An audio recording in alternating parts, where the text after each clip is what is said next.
ఢిల్లీ నుంచి సీఎం గారు ఏదో మీటింగ్ లో ఉంటే రాహుల్ గాంధీ గారు ఫోన్ చేసినారు.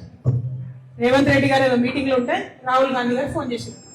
రాహుల్ గాంధీ గారు ఫోన్ చేయగానే తక్కువ రేవంత్ రెడ్డి అటెన్షన్ లో లేచి నిల్చొని సార్ సార్ చెప్పండి సార్ రాహుల్ జీ అన్నాడు. పక్కన ఒక ఆయన సంచులు మోసిన ఆయన ఉంటాడు. అప్పుడు టీవీలో వీడియోలో చూడలే మనం సంచులు మోసిన ఆయన భీంబాయ్.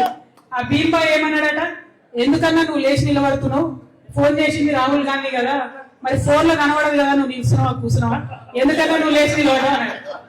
అంటే సీఎం గారు చెప్తున్నట్టు రేవంత్ రెడ్డి గారు, నీకు తెలియదు భీంబాయ్ నువ్వు ఆగు, ఎందుకంటే నేను కూర్చొని ఫోన్ మాట్లాడినా అనుకో రాహుల్ గాంధీతోని, బట్టి విక్రమార్క అన్న ఢిల్లీకి పోయినప్పుడు ఇంగ్లీష్ లో రాహుల్ గాంధీ గారికి చెప్తారు, Rahul ji when you called ఆయన కూర్చొని మాట్లాడుతుందని చెప్తారు.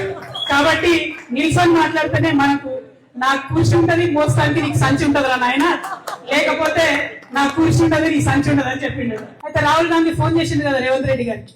ఫోన్ చేయగానే ఫోన్ అయితే తిన్నట్టు లేచి నిలబడి మాట్లాడుతున్నారు రేవంత్ రెడ్డి గారు.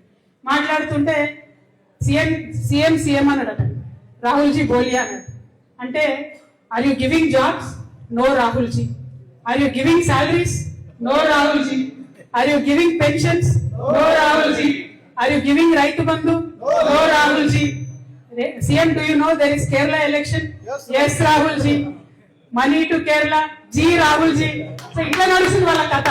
అంతే తప్పితే ప్రజల ముచ్చట్లు, ప్రజలకు ఇచ్చే పనులు, ప్రజలకు ఇచ్చే అవసరాలు అనేటటువంటి లేదు.